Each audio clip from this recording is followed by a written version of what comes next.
नमस्कार, मैं विकास आप सभी को अपने विकास जीएस क्लासेज में स्वागत करता हूं। आज हम लोग भारतीय राज्य व्यवस्था के अंतर्गत मूल अधिकार का अध्ययन करेंगे। आइए वर्ग की शुभारंभ करते हैं। पिछली कक्षा में हम लोगों ने मूल अधिकार के अंतर्गत समानता का अधिकार अनुच्छेद 14 से लेकर 18 तक का अध्ययन कर लिए थे। आज हम लोग समानता का अधिकार से आगे बढ़ते हुए स्वतंत्रता का अधिकार अनुच्छेद 19 से लेकर 22 तक पढ़ेंगे। अगर यहाँ पर एक प्रश्न पूछा जाए जो कि स्वतंत्रता का अधिकार में कुल अनुच्छेदों की संख्या कितनी है, तो यहाँ आप लोग गलती मत कीजिएगा 19 से 22 यानी कि 3 नहीं, ये गलत हो जाएगा। कुल अनुच्छेदों की संख्या कितनी है, तो कुल अनुच्छेदों की संख्या इसमें है 4। कैसे है 4? तो पहला हो गया 19, दूसरा हो गया 20, तीसरा हो गया 21 और चौथा हो गया 22। इस प्रकार स्वतंत्रता के अधिकार में कुल अनुच्छेदों की संख्या कितनी है, तो वह है 4। स्वतंत्रता के अधिकार का वर्णन कहां से कहां तक किया गया है, तो अनुच्छेद 19 से लेकर अनुच्छेद 22 तक। अनुच्छेद 19 को हम लोग सबसे पहले अध्ययन करेंगे। तो अनुच्छेद 19 में कई सारे भाग जोड़े गए हैं, कई सारे इनके भाग हैं। इसके लिए इसके 2 खंड में पढ़ेंगे। सबसे पहले क्या पढ़ेंगे, अनुच्छेद 19 के अंतर्गत, जो कि अनुच्छेद 19 क्लॉज 1 के अंतर्गत हम लोग पढ़ेंगे, जो कि अनुच्छेद 19 में क्या क्या दिया गया है और क्या क्या अधिकार स्वतंत्रता के अधिकार के अंतर्गत दिया गया। वही अनुच्छेद 19 के क्लॉज 2 में अर्थात अनुच्छेद 19 के भाग 2 के अंदर पढ़ेंगे, जो कि यह जो दिया गया है 19(1) के अंदर जो अधिकार दिया गया, इसके ऊपर किस तरीका का रोक लगाया, किस तरीका से निर्बंधन लगाया गया है, इसका हम कहाँ पढ़ेंगे, अनुच्छेद 2 के अंतर्गत। अनुच्छेद 1 के अंतर्गत हम लोग विभिन्न खंडों के पढ़ते हैं। सबसे पहला दिया गया है भाषण व अभिव्यक्ति की स्वतंत्रता। क्या दिया गया है? भाषण व अभिव्यक्ति की स्वतंत्रता। यह भाषण और अभिव्यक्ति की स्वतंत्रता के संबंध में हम लोग जानने की कोशिश करें तो आप लोग याद करिए, पहले हम लोग पढ़ा दिया है जो कि प्रस्तावना में भी लिखा है जो कि अभिव्यक्ति की स्वतंत्रता। तो यह अभिव्यक्ति की स्वतंत्रता कहाँ कहाँ पर वर्णित किया गया है, तो याद रखिएगा प्रस्तावना में और फंडामेंटल राइट्स में, दोनों जगह पर अभिव्यक्ति की स्वतंत्रता का वर्णन किया गया है। दूसरा है अनुच्छेद 19 के अंतर्गत, दूसरा है यानी बी, शांतिपूर्ण और हथियार रहित सम्मेलन करने का अधिकार। अर्थात कोई सम्मेलन करते हैं देश के अंतर्गत कहीं भी, तो शांतिपूर्ण करे और वह हथियारी अर्थात बिना हथियार का सम्मेलन करे।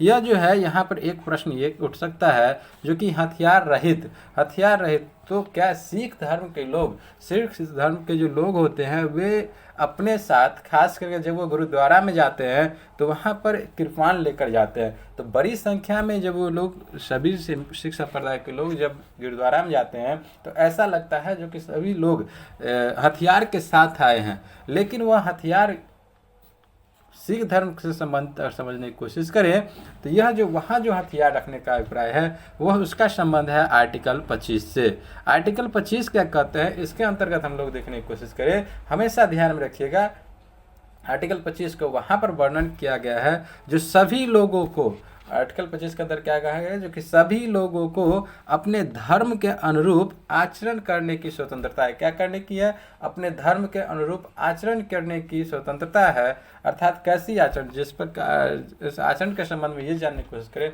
अर्थात उस धर्म के लोगों में जिस नियम कानून को मानने का अधिकार है उसको मान सकते हैं, उसके लिए स्वतंत्र है। किसके तहत? आर्टिकल 25 के अंतर्गत। अतः सिख संप्रदाय के लोग जो कृपान लेकर चलते हैं वह धर्म के अनुरूप आचरण है। इसलिए सिख संप्रदाय के लोग किसके तहत आते हैं, तो अनुच्छेद 25 के तहत ये जो वर्णन किया गया है उसके अनुसार यह किसके अनुरूप आते हैं, कृपान जो धारण करते हैं वह धर्म के अनुरूप आचरण करते हैं आर्टिकल 25 के अंतर्गत। तो 19 के बी में क्या दिया गया है, शांतिपूर्ण व हथियार। आप किसी भी प्रकार के सम्मेलन कीजिए, सभा कीजिए, लेकिन वह कैसा होना चाहिए, शांतिपूर्ण होना चाहिए और हथियार रहित। 19 के 1 के अंतर्गत सी को देखें तो संगम और सहकारी समिति या संघ बनाने का अधिकार। क्या कहा गया है, जो कि आप अपने देश के अंदर किसी प्रकार की संगम अर्थात किसी प्रकार के समूह बना सकते हैं, सहकारी संघ बना सकते हैं। इसका अधिकार किस में दिया गया है, तो वह दिया गया है 19 के पार्ट सी में, 19 क्लॉज 1 के सब क्लॉज सी में। उसी प्रकार आगे बढ़े तो 19 के अंतर्गत ही डी को देखें तो राज्य क्षेत्र के में आवाज संचरण अर्थात घूमने का अधिकार। आप अपने देश के अंतर्गत अर्थात राज्य क्षेत्र के अंतर्गत स्वतंत्र रूप से क्या कर सकते हैं, घूम फिर सकते हैं। तो स्वतंत्र रूप से घूमने का अधिकार किसमें दिया गया है, तो अनुच्छेद 19 के क्लॉज 1 और सब क्लॉज डी में। वहीं ई में क्या कहा गया है, भारत के किसी भाग में निवास करने अर्थात बसने का अधिकार। भारत के किसी भी भाग में कोई भी राज्य हो वहाँ आप निवास कर सकते हैं, वहाँ रह सकते हैं, इसका अधिकार कहाँ दिया गया है, तो 19 क्लॉज 1 के सब क्लॉज ई में।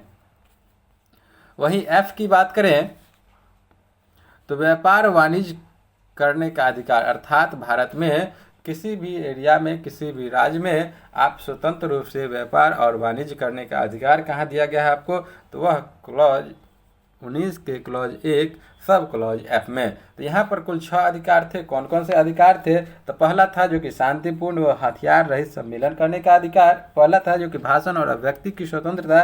दूसरा क्या दिया गया 19(1) में, तो वह दूसरा अधिकार दिया गया शांतिपूर्ण व हथियार रहित सम्मेलन करने का अधिकार। तीसरा है संगम या सहकारी समिति बनाने का अधिकार। चौथा है जो कि घूमने की स्वतंत्रता। और पांचवा क्या था, जो कि कहीं भी रहने निवास करने की स्वतंत्रता। और छठा व्यापार वाणिज्य की स्वतंत्रता। यहाँ पर एक चीज़ और हम लोग देखें, इसी मूल अधिकार के अंतर्गत ये जो 19(1) में जो हम लोगों ने कुल 6 देखे, यह मूल संविधान में कुल कितने थे स्वतंत्रता का अधिकार 19 के अंतर्गत, तो याद रखिएगा कुल 7 थे। कितने थे, तो कुल 7 थे। लेकिन वर्तमान में कितना है, तो वह 6 है। वर्तमान में कितना है, तो वह 6 अधिकार दिया गया है। यानी संपत्ति का जो अधिकार था एक, उस अधिकार को मूल अधिकार से हटा करके कानूनन अधिकार बना दिया गया है। किस संशोधन के माध्यम से बनाया गया संपत्ति के अधिकार को कानूनन अधिकार, तो याद रखिएगा 44 में संविधान संशोधन के द्वारा संपत्ति के अधिकार को कानूनन अधिकार बना दिया। जिस समय 44 में संविधान संशोधन हुआ था 1978 में, उस समय सरकार किसकी थी, तो वह थी मोरारजी देसाई की सरकार। तो वर्तमान मूल संविधान में स्वतंत्रता के अधिकार के अंतर्गत 19(1) के अंदर में कितने थे वर्णन किया गया था 19 में, तो कुल 7 स्वतंत्रता। लेकिन वर्तमान समय कितना है, तो कुल 6। आगे देखें अनुच्छेद 19 के पार्ट 1 के अंदर हम लोग क्या पहले ही बता दिया, जो कि इसके अंतर्गत क्या क्या दिया गया है स्वतंत्रता उसका। और दूसरे में क्या दिया गया है, तो निर्बंधन, अर्थात क्या क्या रोक लगाई जा सकती है, किस प्रकार रोक लगा सकते हैं। तो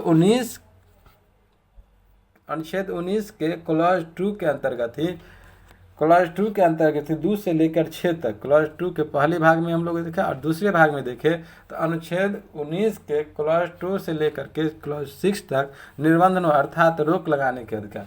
अर्थात आपको जो स्वतंत्रता दी गई है, इस स्वतंत्रता से देश के अंतर्गत, याद रखिएगा, देश के अंतर्गत अंदर में हमारे देश में सुरक्षा और संप्रभुता की खतरा पहुंचेगी। आप उस स्वतंत्रता का गलत उपयोग करके अगर आप देश की सुरक्षा और संप्रभुता खतरा में डालेंगे, न्यायालय की अवमानना करेंगे, मानहानि का किसी प्रकार का उपयोग करेंगे, लोक व्यवस्था में खतरे उत्पन्न करेंगे, लोक विधि व्यवस्था में आप भंग करेंगे, यही भ्रष्टाचार, शिष्टाचार और सदाचार का पालन नहीं करेंगे, विदेशी राज्यों के साथ जो मैत्रीपूर्ण संबंध है उसमें आप तनाव डालेंगे, उसमें किसी प्रकार का आप विधि विघ्न डालेंगे, यहाँ तक कि सदाचार और लोक व्यवस्था की भी बात करें, अगर इस तरीके से अगर किसी प्रकार की आप अगर आचरण करते हैं जिससे ये सभी, चाहे सुरक्षा की बात हो, संप्रभुता की बात हो, लोक व्यवस्था की बात हो, न्यायालय की अपमानना की बात हो, इन सभी क्षेत्रों में अगर आपके द्वारा इस पार्ट 1 के अंतर्गत जो स्वतंत्रता दिया गया उसका प्रयोग करके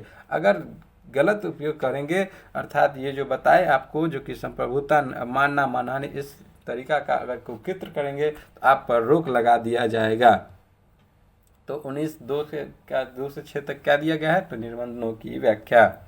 आगे बढ़ने से पहले यहाँ पर हम लोग अनुच्छेद 19 के अंतर्गत एक क्लॉज 1 का अध्ययन करते हैं, थोड़ा विशिष्ट रूप से यहाँ समझाने की कोशिश करते हैं, जो कि भाषण और अभिव्यक्ति की स्वतंत्रता।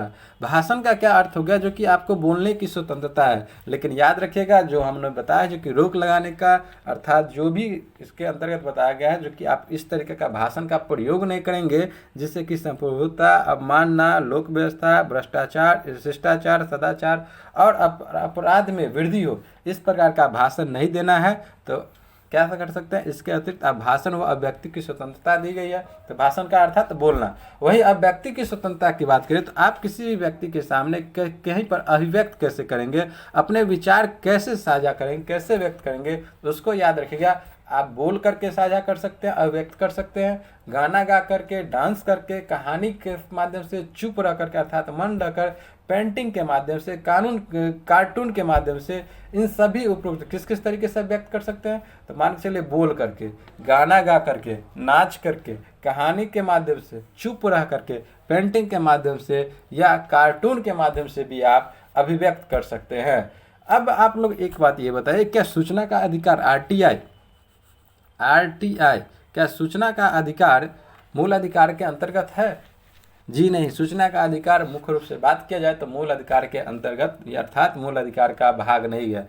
एक बात याद रखिएगा, आरटीआई लाया कब गया था? तो 12 अक्टूबर 2005 में लाया गया था। कब लाया गया था? तो 12 अक्टूबर 2005 में। तो सूचना का अधिकार मूल अधिकार का भाग नहीं है, लेकिन आरटीआई के संबंध में याद रखिएगा, सूचना के अधिकार के संबंध में आप याद रखिएगा, जो कि कई ऐसे मामले हुए हैं हमारे देश के अंतर्गत, कई ऐसे मामले में सुप्रीम कोर्ट ने डायरेक्ट कहा गया है जो कि सूचना का अधिकार अभिव्यक्ति की स्वतंत्रता अर्थात अभिव्यक्ति की स्वतंत्रता के तहत मूल अधिकार का भाग है। यह किसने कहा है? सूचना का अधिकार के माध्यम से कहा है। सूचना के अधिकार के बारे में सुप्रीम कोर्ट ने कहा है। यहाँ तक कि एक आप यहाँ पे वाद याद रखिएगा, एसपी गुप्ता बनाम भारत संघ। एसपी गुप्ता बनाम भारत संघ में सुप्रीम कोर्ट ने कहा, आरटीआई भले ही भारतीय संविधान में नहीं है, आरटीआई भले ही भारतीय संविधान में नहीं है, लेकिन संविधान के अनुच्छेद क्लॉज 1 सब क्लॉज ए, जहाँ पर अभिव्यक्ति की स्वतंत्रता की बात की गई है, जो अभिव्यक्ति की स्वतंत्रता की बात की गई है, उसके माध्यम से आरटीआई जो है वह 19 clause A sub clause A की भाग है। सुप्रीम कोर्ट ने किस में कहा? तो एसपी गुप्ता बनाम भारत संघ के मामले में कहा, जो कि आरटीआई अनुच्छेद 19 क्लॉज 1 सब क्लॉज ए में जो अभिव्यक्ति की स्वतंत्रता दिया गया है वह उसका भाग है। दूसरा एक बात और याद रखिएगा, नवीन जिंदल के बनाम भारत संघ। नवीन जिंदल बनाम भारत संघ 2004 की मामला है। नवीन जिंदल बनाम भारत संघ 2004।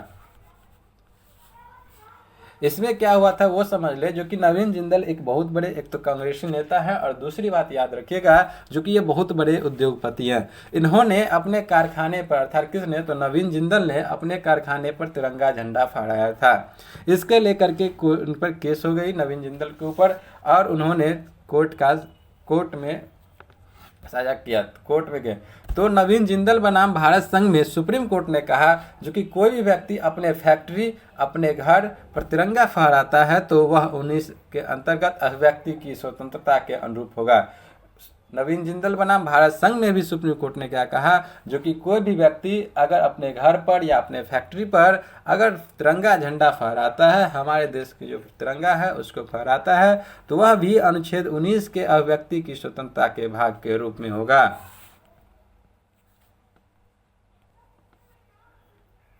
इसके अतिरिक्त एक बात और याद रखें, इंटरनेट प्राप्त करने का अधिकार।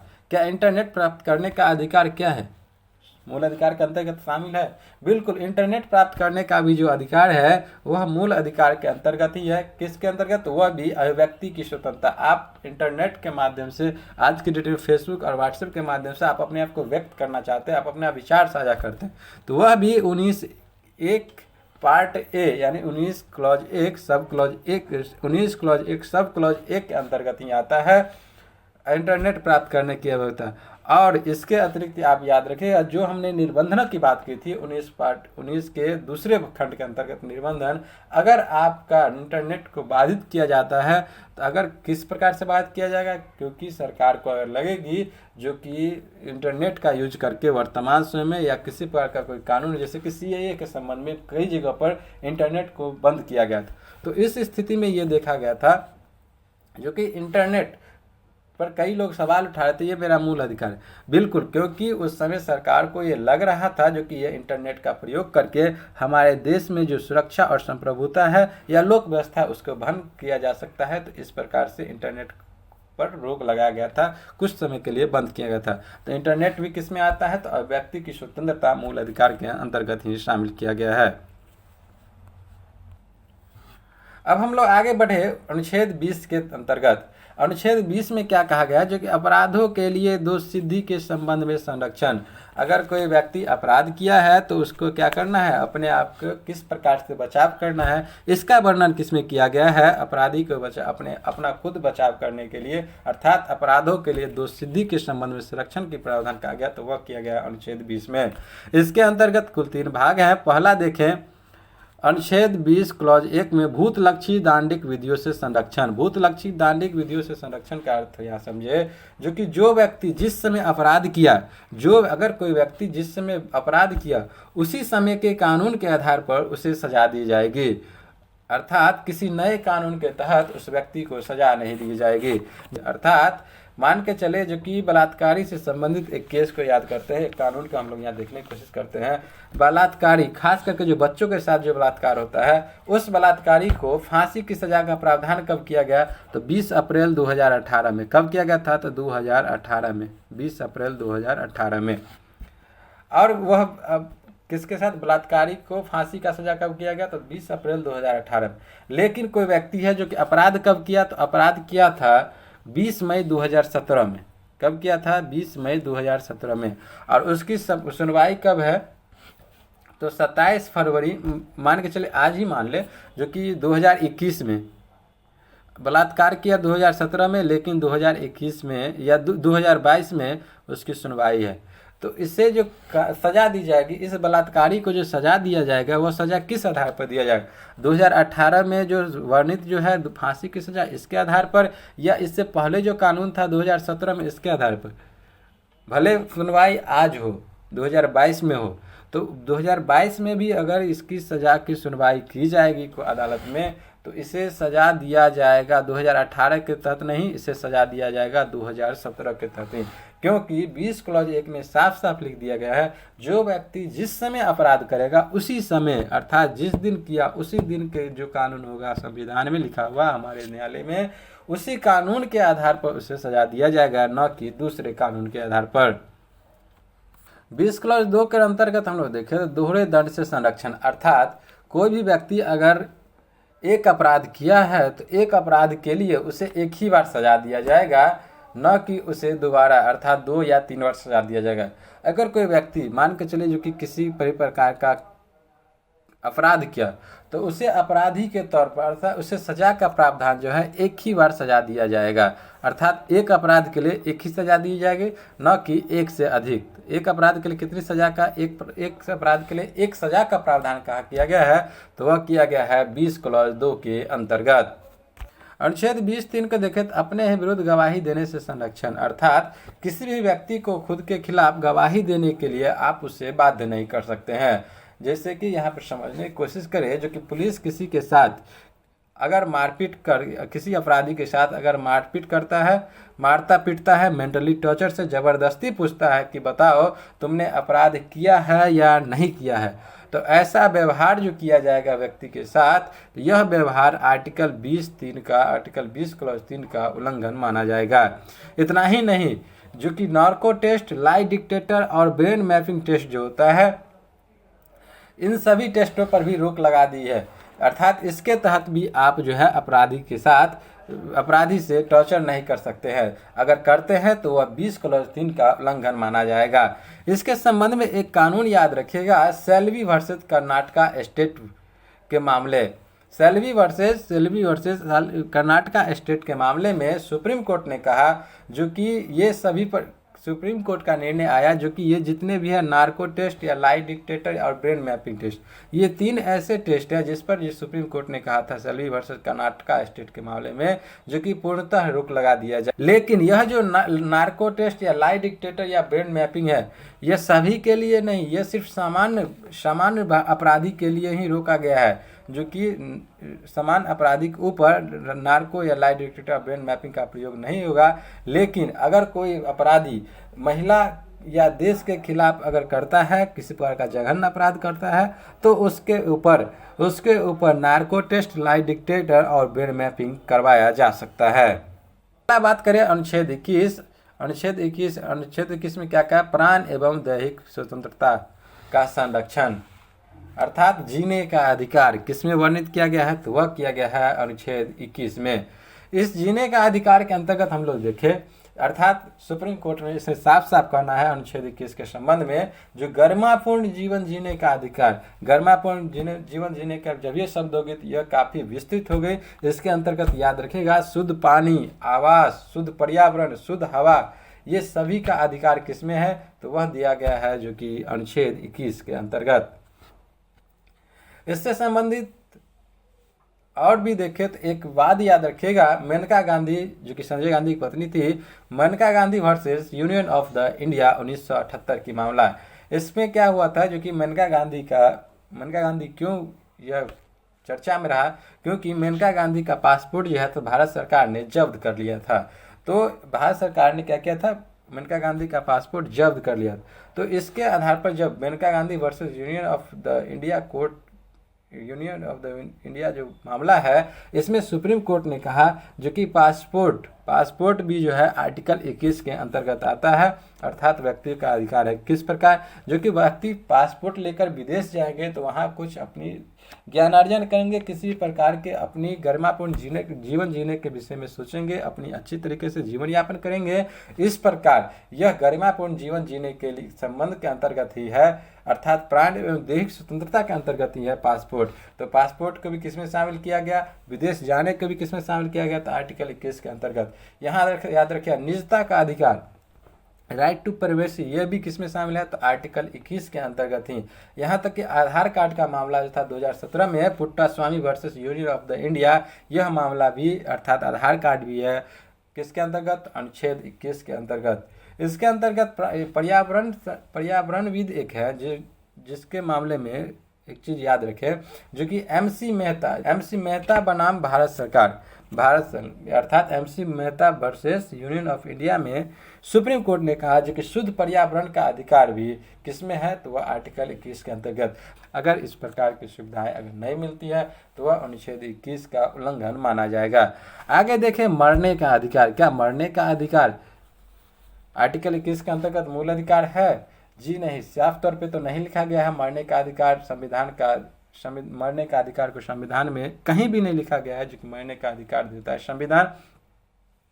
लेकिन इसके संबंध में एक बात याद रखिएगा, अरुणा शानबाग जो कि एक नर्स थी, अरुणा शानबाग की मामला लगभग आज से 42-43 वर्ष पहले की बात है, जो कि मुंबई में इनका रेप किया गया था अरुणा शानबाग का, अर्थात इनके ऊपर रेप, इनके जो कर्मचारी थे इनके ऑफिस के, वही इनके साथ बलात्कार किया, और जिसके कारण बलात्कार किया तो अरुणा शानबाग कहाँ चली गई? तो वो कोमा में चली गई।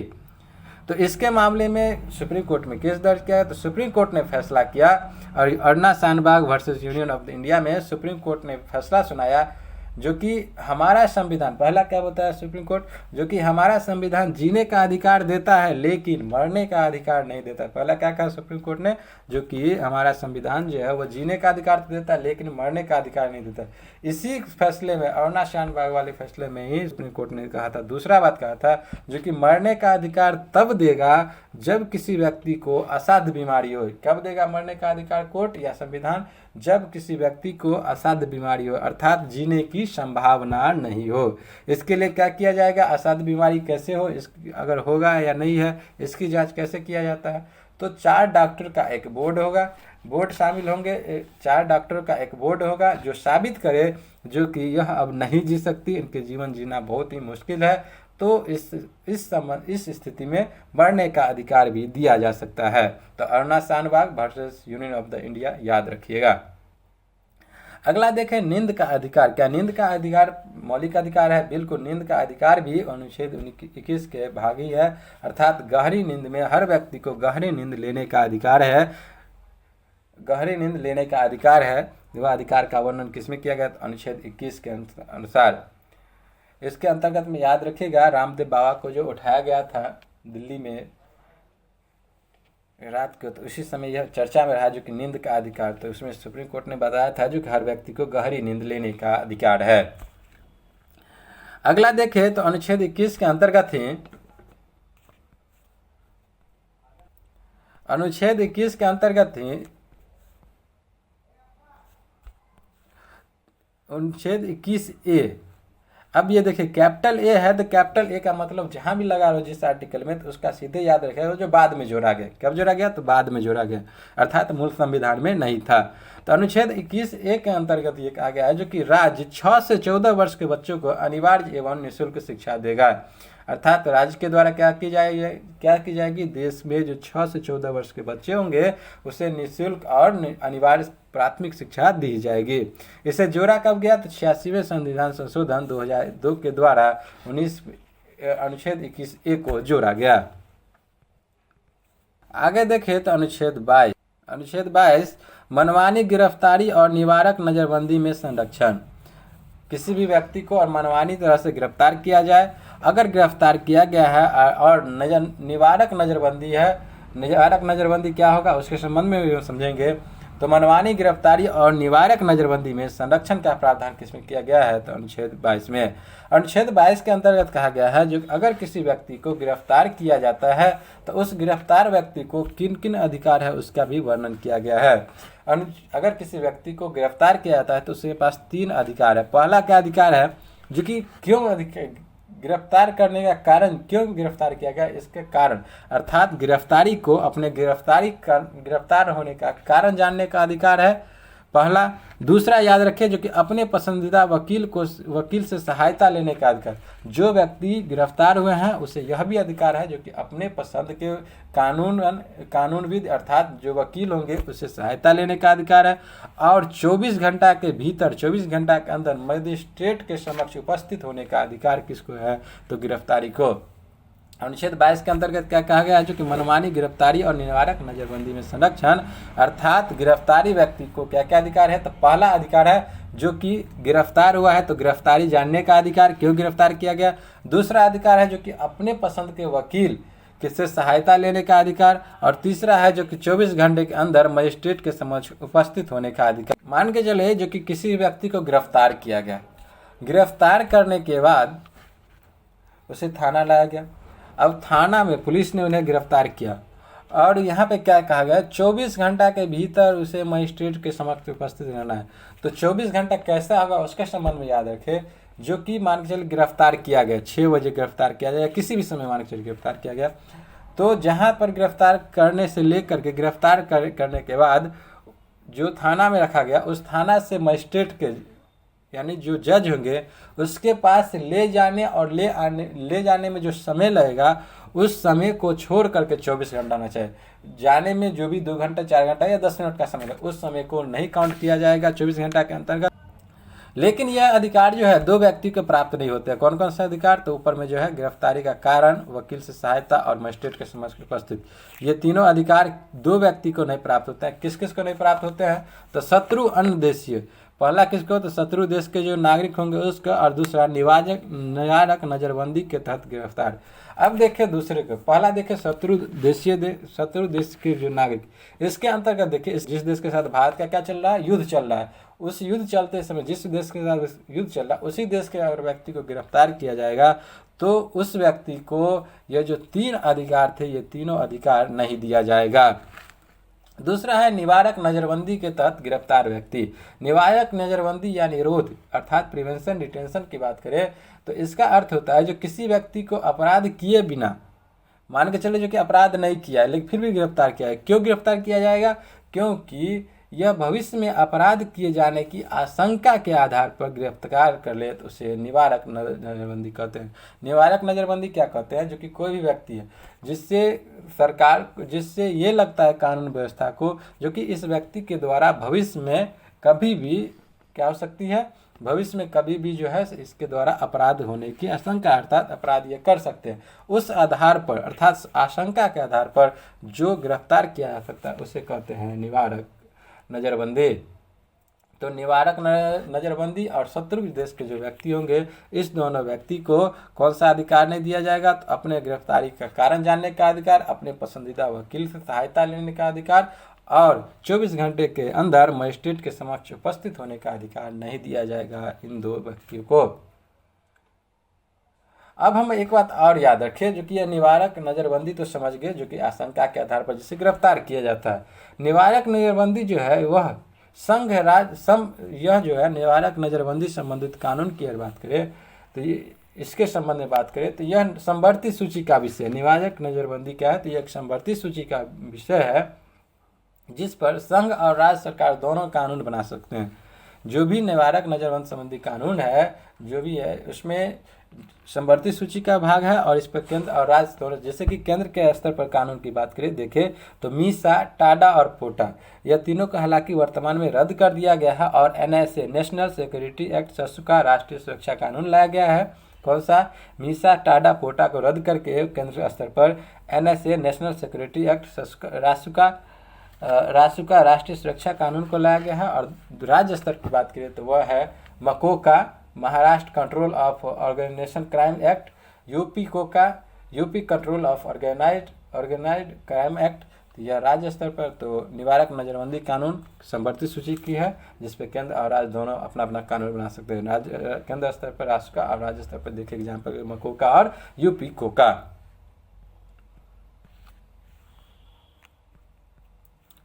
इस प्रकार स्वतंत्रता के अधिकार के अंतर्गत हम लोगों ने अनुच्छेद 19 से लेकर के 22 तक का अध्ययन कर लिया है। तो आज की वर्ग की समाप्ति की घोषणा यहीं पर करते हैं, अर्थात स्वतंत्रता का अधिकार जो है आपके मूल अधिकार के अंतर्गत उसकी समाप्ति यहीं पर होती है। मैं विकास, जय हिंद।